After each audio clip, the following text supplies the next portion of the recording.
네, 첫 번째 질문입니다.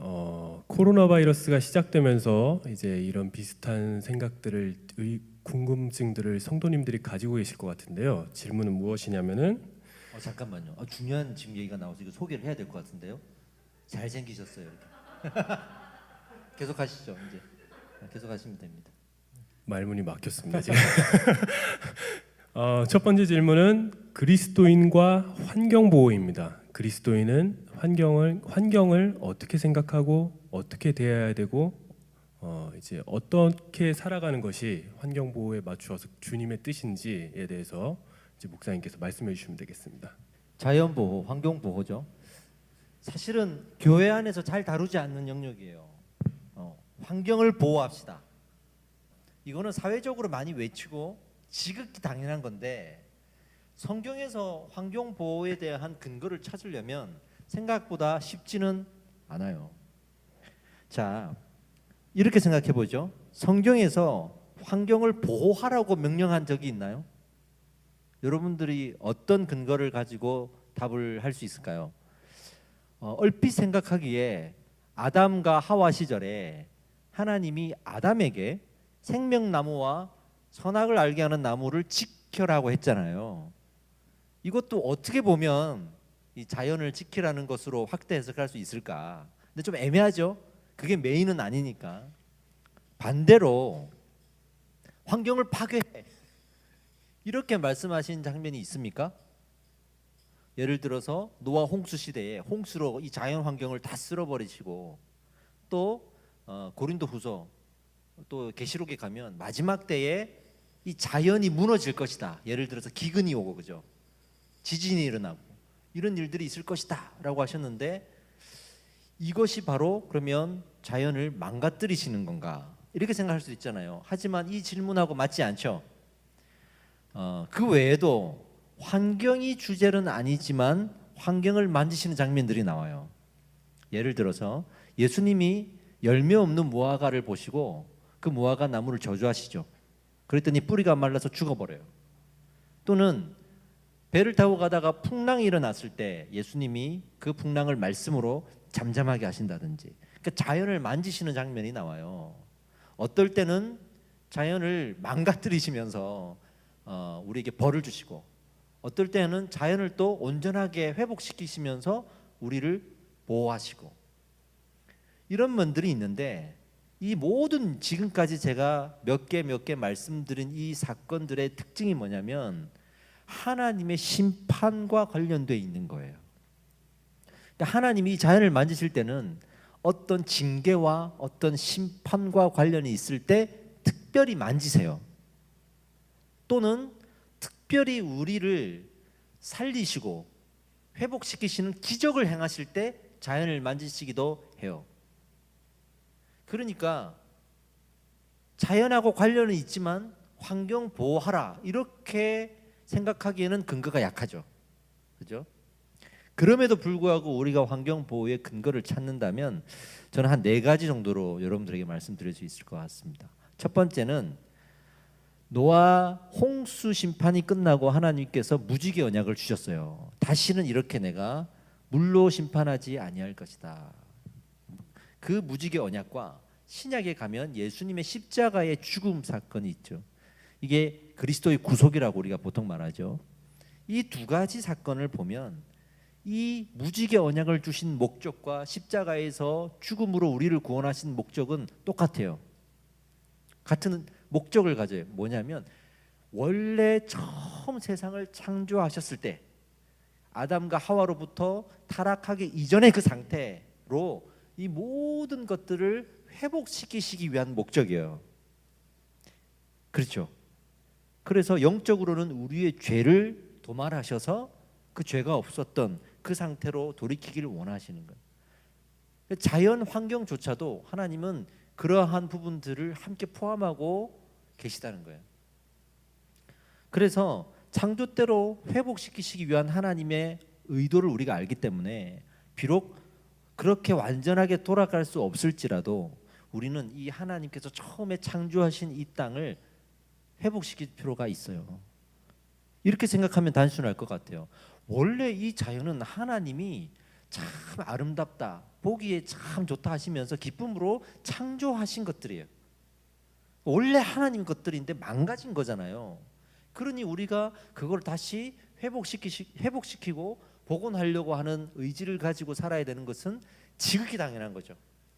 이런 근거를 하나 달 수가 있고, 두 번째는 성경에 보면요, 이 하나님이 창세기 1장 29절에서 30절에 이 자연 환경에 대해서 이렇게 말씀하십니다. 한번 성경책에 있으시면 찾아보세요. 창세기 1장 29절에서 30절입니다. 제가 읽을 테니까 따라오세요. 1장 29절.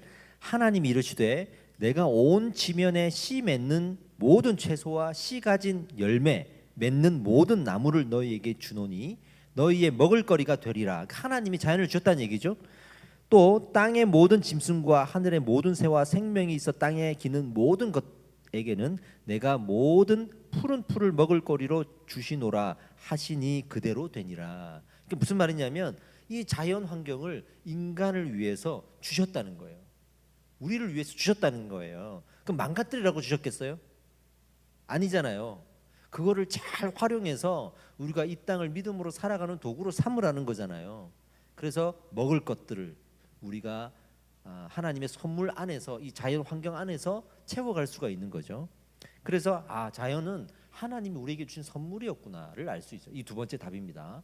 세 번째가 뭐냐면 저는 이웃 사랑으로 이 부분을 해석하고 싶어요. 내 이웃을 사랑해라. 예를 들어서 저희 아파트에 분리수거를 합니다. 그럼 그 분리수거하는 것도 자연 보호예요. 그렇죠. 근데 분리수거를 내가 안 해가지고 엉망으로 거기를 해놨어. 그러면 결국에는 내가 버렸던 쓰레기 하나 때문에 자연도 문제가 생기지만 이웃 간의 사랑도 문제가 생겨요. 우리 교회 앞에 저기 가끔 제가 낙엽을 좀 주워요.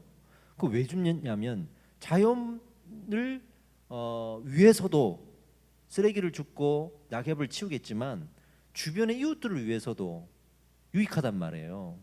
우리가 바다에 쓰레기를, 도로가에 쓰레기를 버리는 것, 이런 것들도 자연을 해치는 것 이상으로 이웃과의 관계에 문제가 생기기 때문에 저는 이웃 간의 사랑으로도 이 문제를 확대 해석할 수 있어야 된다. 이 세 번째 답입니다.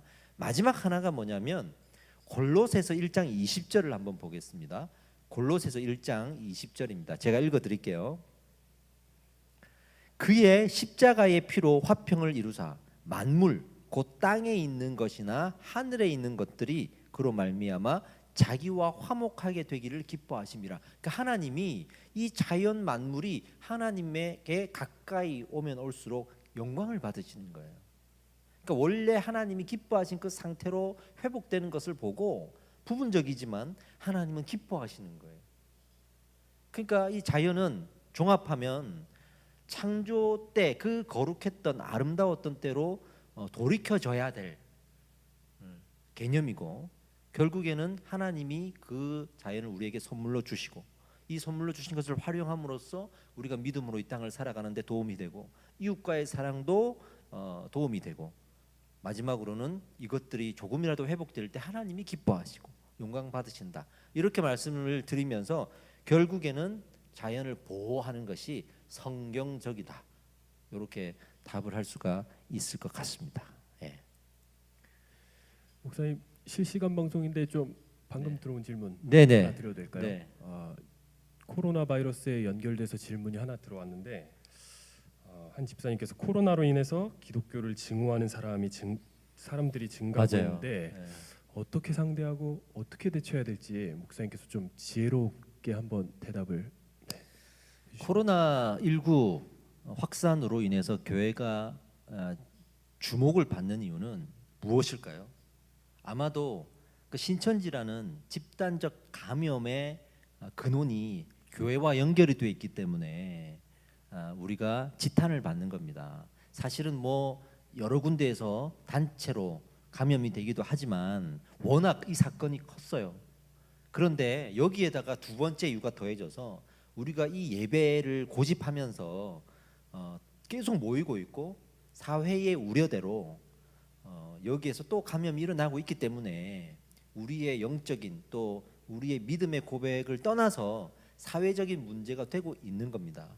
그래서 우리가 지탄을 받고 있는 것 아니겠습니까? 그럴 때는 우리가 뭘 생각해야 되냐면 일반화 현상을 생각해야 됩니다. 일반화 현상. 이게 뭐냐면 우리 보통 그러잖아요. 여기 있는 사람들이 한 공간 안에 있죠. 근데 이 한 공간 안에 있는 한 두 사람이 잘못했어. 그죠? 그러니까 밖에 있는 사람이 뭐라 그러냐면 저 공간 안에 있는 사람 다 똑같아. 이렇게 말하잖아요. 그러면 나머지는 되게 억울한 상황이 되는 거예요. 그러면 그 사람들 중에 제일 건강하지 못하는 사람은 어떻게 하냐 그러면 이 공간을 뛰쳐나가는 거죠. 근데 이 공간을 뛰쳐나가는 사람들의 머릿속에는 어떤 생각이 있냐면 맞아, 이 공간 안에 있으면 욕 들어, 똑같은 사람 되는 거야 라고 하면서 역시나 자기도 그 생각을 하는 거야. 거기 어느 정도 동의를 하는 거예요. 억울하다 하지만 그러니까 나가는 거겠죠. 근데 여기 안에 그럼에도 불구하고 있는 사람들은 또 뭘까요? 나는 아니야 라는 생각이 있겠죠. 밖에서 저렇게 얘기해도 나는 아닌데 이렇게 생각하겠죠. 이런 현상들이 이제 일반화가 일어나면 반드시 생겨요. 그러니까 지금 교회도 사회가 일반화의 개념을 가지고 교회를 공격한단 말이에요. 니네 다 똑같아. 실제로는 이 신문 기사의 이슈를 뽑아 보면 지금도 서울에 한 2,000개 교회가 예배를 고집한다. 하지만 더 많은 교회들은 이미 온라인 예배를 드리고 있고 지금 우리만 해도 29일까지 하면 6주예요. 6주. 저는 온라인 예배 드리는 교회 중에 우리 교회만큼 길게 또 드린 교회도 드물다고 생각해요. 그런데 또 우리 교회가 이렇게 6주 동안 드린다고 해서 밖에서 또 좋게 봐줍니까? 아니거든요. 일반화에 걸려버리면 모든 교회가 정말 이런 교회도 있고 저런 교회도 있음에도 불구하고 다 그냥 그 프레임 안에 들어가는 거예요. 이 말은 무슨 말이냐면 우리가 어떤 이야기를 하더라도 이야기를 들어주지 않아. 이 프레임 안에 들어가면 우리가 아니에요. 우리 교회는 이렇게 했어요라고 말한다고 해서 그 일반화가 걷어지지 않아요. 정말 100번 양보해서 그럼 니네 교회 빼줄게 이렇게 할 수는 있겠지만 그렇다고 교회 전체를 일반화로 싸잡고 가는 거를 양보하진 않아요. 그러니까 지금은요 그런 상황에 있기 때문에 교회들이 우리 교회는 안 그랬는데 이렇게 말하는 거는 아주 미성숙한 태도예요. 미성숙한 태도예요. 이런 일반화에 올무가 걸려졌을 때 그러면 어떻게 해야 하는가? 어떻게 되는가? 그러면 그 일반화로 되받아치지 말고 우리 각자가 그 일반화의 공격에 건강하게 반응할 수 있는 근거들을 가지고 인내하면 돼요. 그러면 이 100개 교회가 있어요. 근데 한 20개 교회가 잘못하고 또는 또 생각이 달라서 사람들에게 좀 손가락질을 받아. 그럼 이제 80개 교회는 잘하고 있어. 나름대로 이제 공감을 얻었어요. 그렇다 그러면 이 80개 교회가 우리는 안 그래라고 소리를 친다 그래도 이 문제는 해결 안 돼요. 안 되고 잠잠하게 이 근거를 놓지 않으려고 애를 써야 돼요. 애를 써야 돼. 그러면 시간이 지났을 때 드러나요. 근데 어디에서 무너지냐 그러면 우리는 안 그래라고 막 말을 하다가 싸워버리는 거야. 싸움이 일어나는 거야. 그러면 그 이후에 우리가 어떻게 살아가는지는 사람들이 보지 않아. 그죠? 이미 우리는 더 어떻게 보면 나쁜 사람들처럼 이렇게 되는 거예요. 그러니까 지금은 교회가 목소리를 내서 왜 우리 교회를 이렇게 합니까? 우리 교회는 안 그러는데 착한 교회도 있는데 이렇게 말할 필요가 없어요. 더 나아가서는 예배를 드린다고 해서 안 드린다고 해서 그게 우리 스스로가 지탄할 내용도 아니에요. 예배를 드린다고 해서 나쁜 교회가 아니에요. 우리처럼 온라인 예배를 드린다고 해서 착한 교회도 아니에요. 아니 교회를 판단하는 요소가 그거 하나밖에 없냔 말이에요. 더 중요한 요소가 얼마나 많습니까? 평소에 불법을 행하고 다른 복음을 전하면서도 온라인 예배 드리면 착한 교회입니까? 아니잖아요. 그러니까 지금 이 문제는 우리 스스로가 이것 때문에 왈가불가하고 싸우고 서로를 지적하고 할 필요가 없는 문제예요. 그죠? 밖에다가도 이러쿵 저러쿵 우리가 계속 말을 하려고 할 필요가 없어요. 그냥 잠잠하게 인내해야 돼. 어디에 집중하냐면 끝까지 우리가 정말 정직하게 우리가 가진 이 논리와 생각 안에서 정직하게 이 시간을 보내려고 하고, 그런데 이게 무너지지 않도록 여기 집중해야 돼요. 지금 우리 교회 같은 경우에는 그럼 어디에 집중해야 되냐 그러면 온라인 예배를 드리면서 이 예배의 중심을 잡고 마음의 예배를 다시 드려야 되잖아요. 성도들이 그렇게 하도록 우리는 집중하고 가야 돼. 다시 모였을 때 이 예배 마음이 변치 않도록 더 갈망해서 모였을 때 정말 감동의 예배를 다시 드릴 수 있도록 마음이 떠나가거나 식지 않게끔 해야 돼. 왜? 우리가 인내하고 붙들어야 될 것이 바로 말 그대로 진정한 예배니까. 그죠? 그렇다면 시간이 지났을 때 우리는 계속 이 건강한 예배를 드릴 수가 있을 거예요. 그러면 하나님이 이 건강한 예배를 드림으로 인해서 우리와 사회와의 관계 속에 역사하시고 또 인도하실 거라고 저는 생각해요. 믿어요. 그러니까 이렇게 교회에 대해서 욕하는 거에 대해서 우리가 너무 감정 상할 필요도 없고 억울해할 필요 없어요. 괜찮아. 기독교는 항상 이런 일이 반복적으로 일어났어요. 억울해하지 마세요. 뭔가 답하려고도 하지 마세요. 그냥 우리는 굳건하게 우리가 해야 될 일과 이 온라인 예배의 진정성과 중심을 놓치지 않으려고 노력하고 거기에 집중하면 됩니다. 이게 저의 답이에요. 그렇게 해야 될 줄 믿습니다. 네. 네, 목사님께서 지금 이 시기에 그리스도인들이 해야 될 자세가 잠잠하게 우리가 하나님께서 허락해 주신 시간 가운데 열심히 잘 살아가면서 하나님께서 역사하시는 것을 인내하며 기다리라고 이제 잘 말씀해 주셨는데, 이쯤에서 이제 준비된 질문 중에 성도님들께서 해주신 질문, 이제 조금 성경의 텍스트 안으로 들어가서 질문을 한번 드려보겠습니다. 누가복음 16장 9절에 가면은 불의한 재물로 친구를 사귀라라는 말씀이 있는데, 이 구절의 의미를 이제 주석을 한번 써달라고 성도님께서 부탁해 주셨는데, 이거는요. 네. 뭐라 그래야 되나? 성경의 어떤 난제 중에 하나. 이 질문에 대해서 제가 답을 드리겠습니다. 먼저는 누가복음 16장의 스토리를 알아야 돼요. 그래야 이 문장을 보지 않겠습니까? 항상 성경은 문맥으로 봐야 되잖아요. 스토리를 제가 짧게 설명해 드릴게요. 당시에는 토지가 있으면 주인이 있습니다. 그럼 그 토지의 주인들이 소작인들에게 땅을 빌려줍니다. 뭐 열등분 해가지고 빌려준다든지, 그럼 10명의 소작인이 생기겠죠. 그러면 이제 본인들이 밭을 일구고 그 열매를 거두면 일정 부분을 세금으로, 즉 임대료 차원에서 주인에게 줘요. 그 나머지 갖고 본인이 먹고 사는 거야. 그죠? 그러면 이 모든 일들을 행정적으로 관리하는 사람이 하나가 필요할 거 아니겠습니까? 이 사람이 청직이라고 해요. 그러니까 지금 이 누가복음 16장에 어떤 주인과 청지기가 나오는데, 이 주인이 이 소장인들과의 관계, 돈을 받고 또 그 사람들이 뭐 우리가 말하면 하자 보수 같은 거 해주면은 뭐 해줘야 되고 이런 것들을 다 청지기한테 맡긴 거예요, 이 주인이.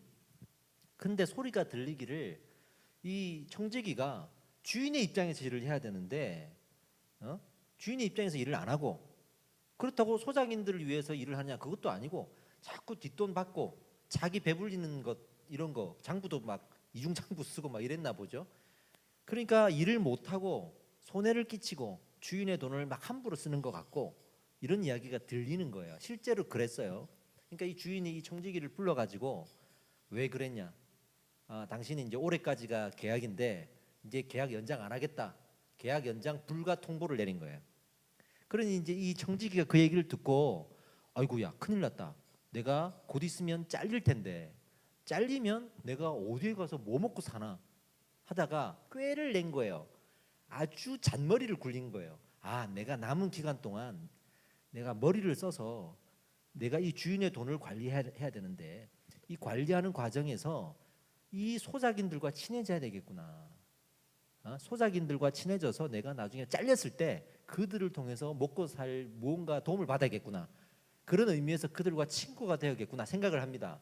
그래서 어떻게 머리를 쓰냐면 소작인들이 이 땅을 이제 운영을 하다가 농사를 짓다가 결국에는 또 돈을 빌려요. 이 주인에게 다 돈을 빌립니다.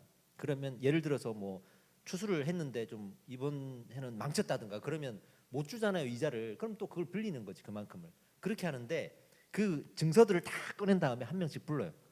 너 얼마큼 빚졌어? 그랬더니 저는요 1,000만 원을 빚졌어요. 그러면 얼마를 갚을 수 있겠어? 갚을 수 있는 정도가 얼마? 저는요 지금 한 300만 원밖에 없어요. 그럼 여기 300이라고 고쳤어. 이렇게. 너는 얼마 빚졌어? 저는 500만 원 빚졌는데요. 얼마를 갚을 수 있어? 저는 100만 원밖에 없어요. 100만 원이라고 고쳤어. 이렇게 자기가 그냥 탕감해 주는 거예요. 일방적으로 허락도 안 받고. 불법이죠. 그렇게 해주니까 수장님들이 너무 좋아하잖아. 감사하다고. 자기가 친구가 되겠죠. 근데 나중에 주인이 이걸 딱 보더니 무슨 말을 하냐 그러면 칭찬을 해요. 네가 참 지혜롭게 행동했다. 칭찬을 합니다. 이 칭찬이 어떤 의미인가가 사실은 조금 난제이긴 한데 보통은 어떻게 해석하냐면 이런 거죠. 네가 정말 잔머리가 튀어나구나.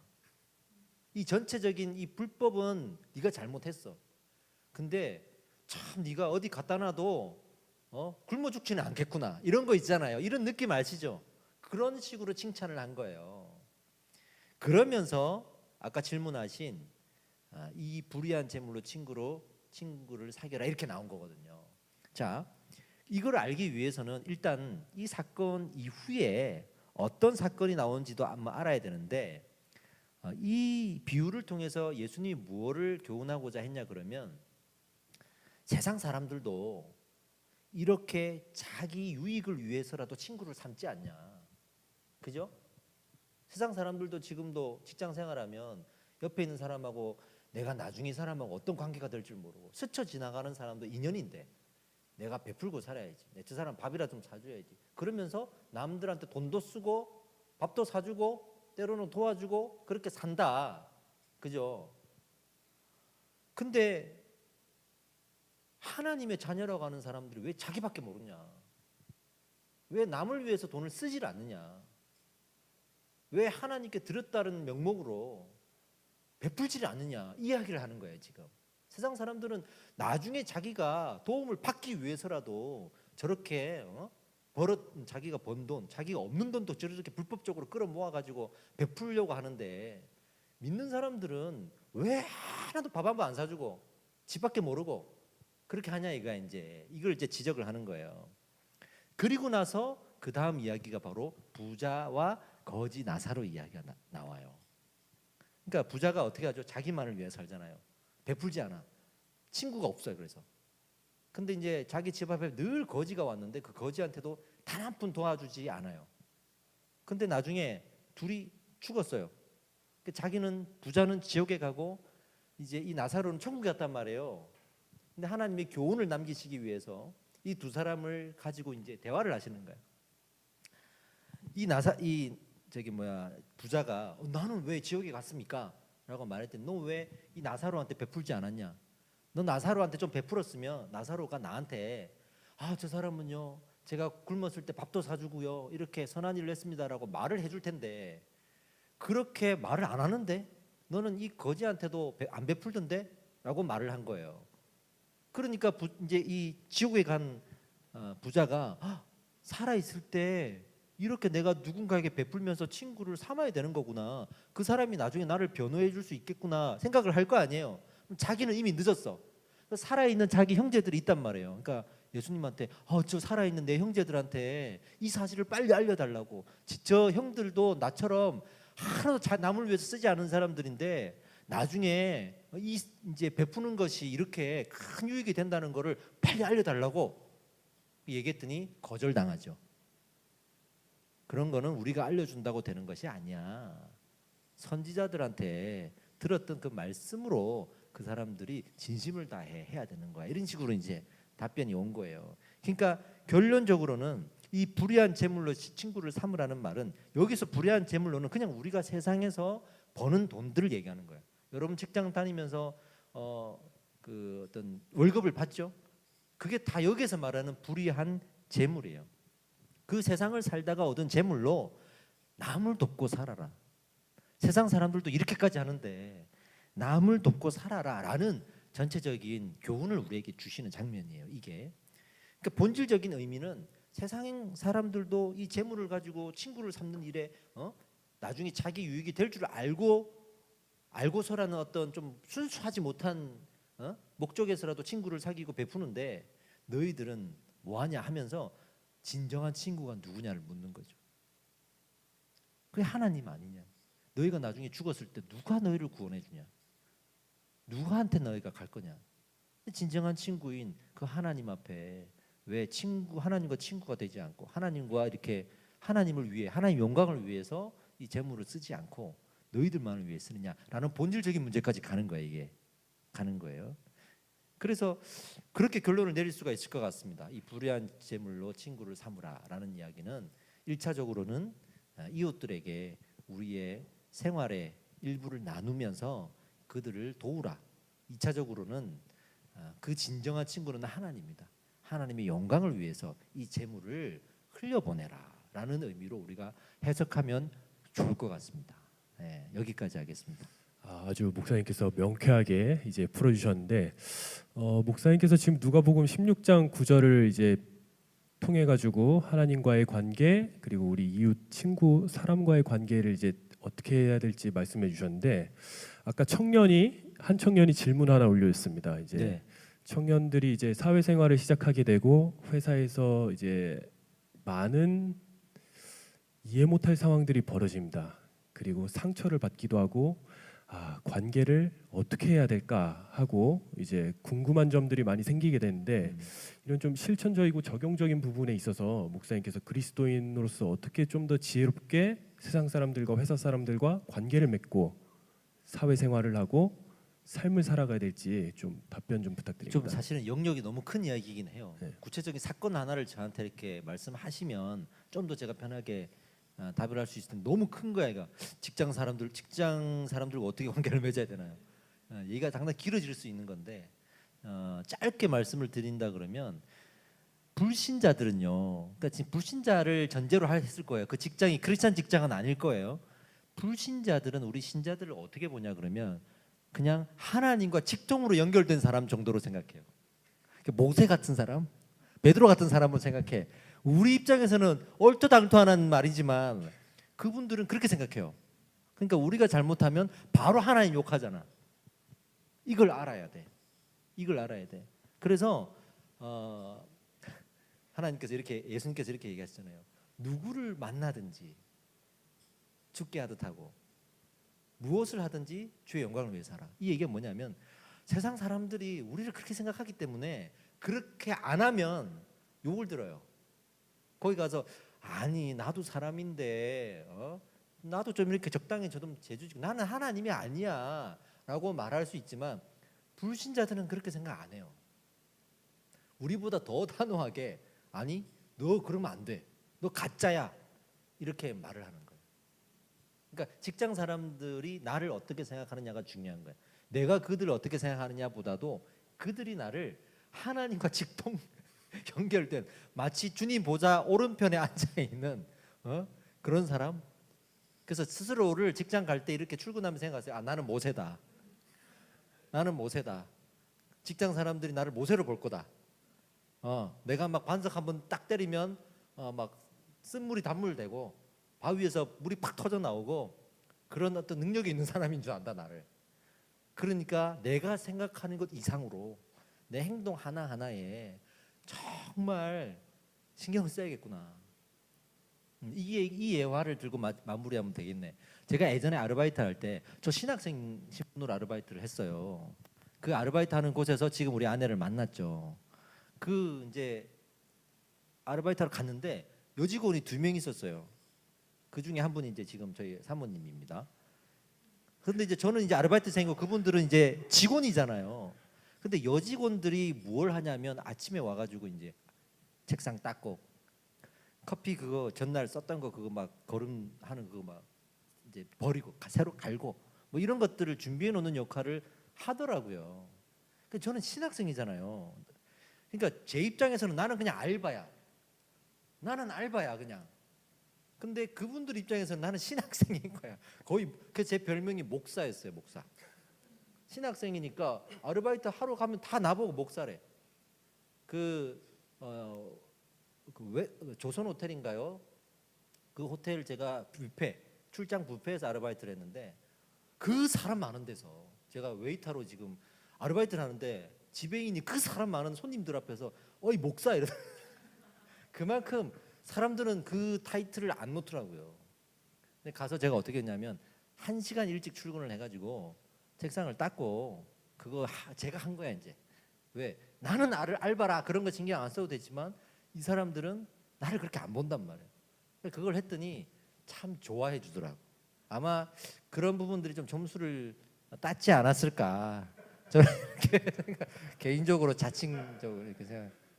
그렇습니다. 예. 답변을 듣고 나니까 괜히 질문을 드린 것 같습니다.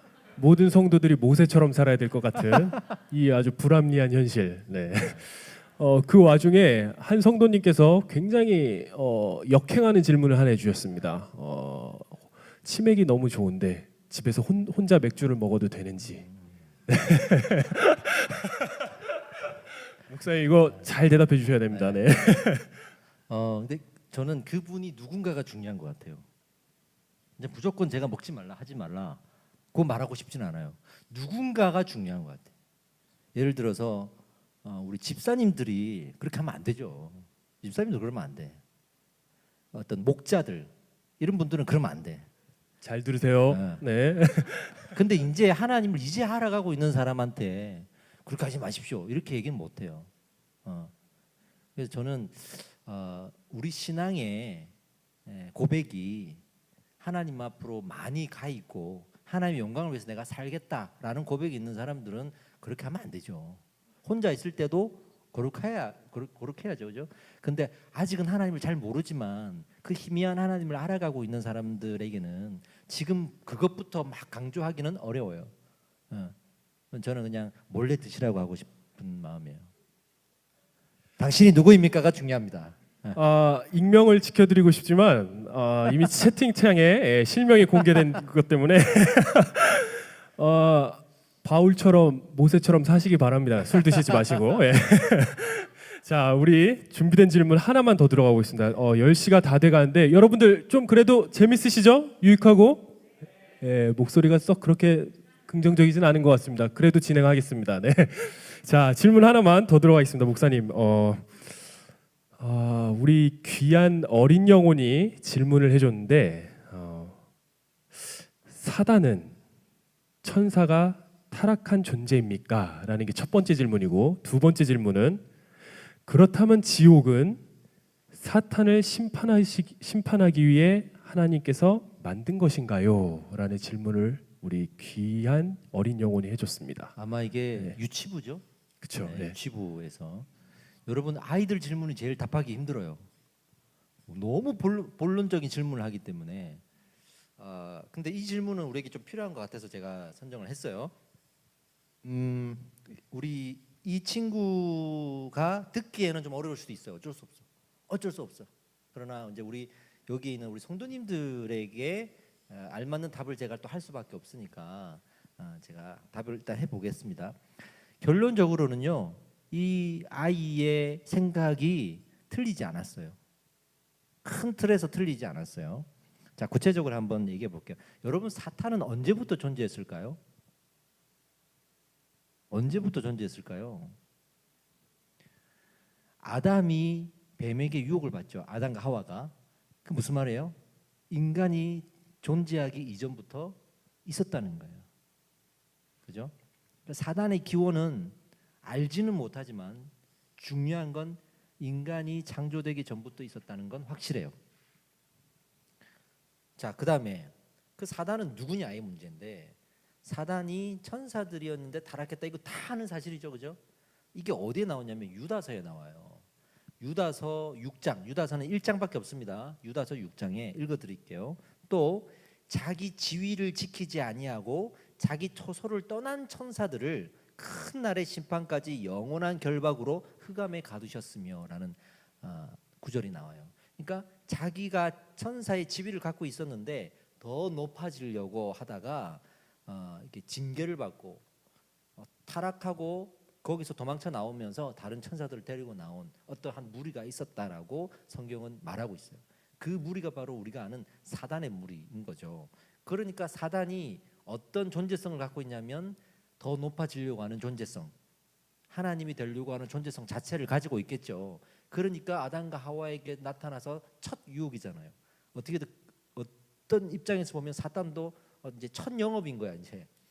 그러니까 자기의 존재성이 높아지려고 하고 하나님처럼 되려고 하는 거니까 그 유혹이 당연히 주어진 거죠. 그죠? 그래서 천사들이었는데 타락했구나가 맞아요. 그 다음에 그럼 지옥은 언제부터 있었을까요? 지옥. 이 지옥에 대해서도 한번 알아봅시다. 베드로후서 2장 4절로 가셔야 됩니다. 베드로후서 2장 4절 읽어드릴게요. 하나님이 범죄한 천사들을 이래요. 범죄한 천사들을 용서하지 아니하시고 지옥에 던져 어두운 구덩이에 두어 심판 때까지 지키게 하셨으며, 그러니까 최초의 이 지옥은 이 사단 천사이지만 타락했던 사단들을 용서하지 않으셔서 그들을 벌하시고 징계하시기 위해서 이 지옥이 만들어져 있던 것이고, 이 사단의 존재성, 그 교만의 죄를 인간이 그대로 답습해서 짓죠. 그러니까 사단이 징계받은 대로 인간도 징계를 받아서 지옥 갈 수밖에 없는 존재가 된 거예요. 근데 나중에 예수 그리스도의 은혜로 말미암아 죽음이라는 이 어떻게 보면 죽음이라는 병은 그대로 있지만 그 죽음이라는 병이 치료가 되어서 천국의 문으로 들어가는 아주 은혜로운 문이 됐죠. 이게 구원이에요. 여기까지가 이제 지옥에 대한 내용이었습니다. 요런 정도만 알아도 우리가 이 질문에 충분한 답은 될 것 같아요. 제 생각에는. 네. 여기까지 할까요? 네. 혹시 뭐 질문 또 들어온 거 있나요? 뭐 하나 정도만 더 해도 될 것 같아요. 마지막으로 이제 질문 하나 할 텐데, 이제 우리 아이가 교회 학교 친구가 이제 질문을 줬습니다. 하나님은 저희를 왜 만드셨을까요? 하나님은 우리 인간을 왜 만드셨을까? 그죠? 사실은 가장 원론적인 답변은 우리 인간을 통해 영광을 받으시려고, 웨스트민스터 신앙 그 소요리 문답 이런 걸 보면 그렇게 나와 있어요. 근데 이제 아이에게는 좀 힘들겠죠. 그럼 어떤 사람들은 이렇게 생각하잖아요. 저도 초등학교 때 이렇게 생각했어요. 우리가 뭐 장난감이야? 이런 거 있잖아요. 왜 우리 보고 우리를 통해서 영광을 받아? 그럼 우리는 무조건 하나님께 영광을 위해 살아야겠네? 뭐 이런 거 있잖아요. 그런 나쁜 생각을 한 적도 있어요. 이게 이제 아이들은 풀리지가 않는 거예요. 어른들은 그냥 하나님의 영광을 받으시기 위해서 인간을 만드셨다. 근데 거기에 뭐 자유의지를 주셨다. 왜 자유의지를 주셨는가 하면서 쭉쭉쭉 갈 수 있잖아요. 이제 아이들은 그 문제가 안 풀리는 거야. 이게 안 풀리는 거야. 그럼 이걸 어디로 풀어야 되냐면, 엄마 내가 왜 태어났어? 이 질문으로 가야 되는 거야. 엄마 내가 왜 태어났어? 그럼 이제 성의가 없는 부모들은 뭐라고 대답해요? 나왔으니까 네가 그래 태어났지. 뭐 나도 뭐 너 낳고 싶어서 낳았냐 이렇게 하는 거 아니야. 우리 아이들이 나를 왜 낳았어 이렇게 말하면 뭐라고 그럴까요? 부모들이 왜 낳습니까 아이를? 우리 부모들이 아이를 미워하려고 놓고 아이를 뭐 괴롭히려고 놓고 이렇게 놓습니까? 아니잖아요. 그냥 그 아이 자체가 본능적으로 너무 갖고 싶은 거야.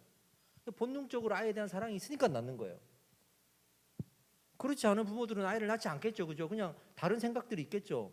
근데 아이를 낳고 싶은 사람은 따로 무슨 이유가 있는 게 아니라 아이를 통해서 내가 얘를 키워가지고 저희 첫째 아들 생각하면 축구 선수를 키워가지고 집안에 보탬이 되게 해야지. 그런 목적을 갖고 애를 놓지는 않을 거 아니에요. 그냥 아이에 대한 어떤 마음이 생긴 거예요. 그냥 생명에 대한 마음. 그러니까 하나님의 어떤 존재성 안에는 이 생명에 대한 너무 큰 사랑이 있어요. 제가 어떤 성향이 있냐 그러면 책을 좋아해요. 책을 좋아해요. 그러면 책이 없어. 나는 여기 살아야 되는 책이 없어. 그렇다고 제가 책을 안 읽을까요? 어떤 식으로든 책을 읽기 위해서 내가 어떤 식으로든 아이디어를 낼 거예요. 아니면 내가 책을 써버리겠죠. 내가 써서 그 책을 내가 다시 읽더라도 그냥 내가 그 책에 대한 사모함이 있으면 그렇게라도 해요. 그죠? 막 과학을 좋아하는 사람, 조립하는 걸 좋아하는 사람은 뭐 조립센터 가야만 됩니까? 집에 있는 TV부터 뜯잖아요. 하나님의 존재성 자체가 생명을 향한 너무 놀라운 사랑이 있어요. 그러니까 하나님이 생각하시기에 아 내가 인간이라는 존재를 한번 창조해 보면 좋겠다 생각하셨겠죠. 이유가 있는 게 아니라 그 생명에 대한 너무 큰 사랑이 있기 때문이에요. 그러니까 이렇게 좀 풀고 싶어요. 다른 이유가 없어. 생각보다 복잡하지 않고 너무 그냥 그 생명을 사랑하는 존재성을 갖고 있는 거예요. 그러니까 부모님도 그 아이를 낳고 싶은 그 본능적인 그 어떤 사랑이 있기 때문에 아이를 낳으려고 하죠. 그죠? 이렇게 풀고 싶어요. 이 아이가 좀 잘 이해해야 되는데. 잘 들었니 성준아? 제가 마무리하겠습니다. 제가 왜 이 2주간 무엇이든지 물어보세요라는 이 시간을 마련했냐면 표면적으로는 집에서 뭐 TV 보면서 기도하는 거 쉽지 않으니까 참여할 수 있도록 참여의 어떤 장을 만든 것도 있지만 제가 영적으로 또 어떤 생각을 했냐면 사람이 정말 상황이 힘들면 질문이 나와요. 그렇잖아요. 상황이 힘들면 질문이 나와요. 막 행복할 때는 질문이 별로 안 나와. 근데 상황이 되게 힘들고 어려울 때는 안 하던 질문들이 막 갑자기 내가 왜 살지부터 시작해가지고 평소에 뭐 들다보도 안 한 그런 질문들을 하게 되잖아요. 지금 우리가 이 한 6주 이렇게 온라인 예배 드리면서 코로나 때문에 생계가 막 어려움이 생기고 삶의 문제들이 생기잖아요. 그러니까 얼마나 많은 질문들이 있겠어요. 근데 교회 오지도 못하고 저를 만나지도 못하고 하니까 그 질문들이 저는 이제 보이는 거죠. 그래서 이런 시간을 통해서 조금이나마 그런 질문들을 우리가 듣고 하는 시간을 가지면 좋겠다라는 생각을 했고요. 이 말은 정말 우리 성도님들을 위해서 기도하고 있다는 거예요. 우리 성도님들이 얼마나 힘들어할까, 또 얼마나 많은 사람들이 질문을 가지고 살아갈까, 얼마나 답답해할까 이런 걸 가지고 목자로서 안타까운 마음이 있고 또 사랑하는 마음이 있어서 어떻게 하면 조금이라도 힘이 되어줄 수 있을까 하는 마음으로 이 시간을 준비했고 3분 묵상도 그런 마음으로 제가 영상 작업해 보니까 정말 노가다가 따로 없어요. 이게 그럼에도 불구하고 뭐라도 좀 힘이 되어 드리고 싶은 마음이 너무 많아서 이런 것들을 한 거예요. 저는요 늘 한 가지 결정하기 전에 20가지 30가지 생각을 해요. 옆에 누가 있으면 목사님 참 생각이 많네, 목사님 이것도 하고 싶고 저것도 하고 싶겠네 라고 생각할 수밖에 없을 거예요. 저는 정말 많은 생각을 해요. 근데 결국에는 한두 가지만 해요. 그만큼 많은 생각을 하고 결정을 해요. 지금 이 기도회도 그런 의미에서 결정을 했고 또 3분 설교도 그런 의미에서 결정을 한 거거든요.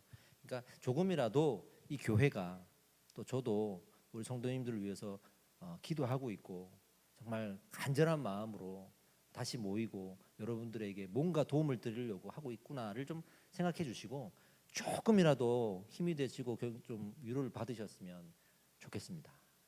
기도하고 우리 마무리하도록 하겠습니다. 기도하겠습니다. 하나님, 우리가 이 땅을 살아가면서 많은 어려움이 있습니다. 지금도 집에서 나오지도 못하고 우리 아이들 걱정, 우리의 건강 걱정, 재정적인 문제부터 수많은 어려움들이 있습니다. 우리의 많은 쏟아지는 질문들이 있지만 그럼에도 불구하고 말씀을 보게 하시고 하나님의 음성에 귀를 기울이게 하시고 기도하게 하시고 또 빨리 회복될 수 있는 그날을 기대하며 인내하게 하셔서 건강하게 믿음으로 이 시간을 보낼 수 있도록 축복하여 주시옵소서. 예수 그리스도 이름으로 기도드립니다. 아멘.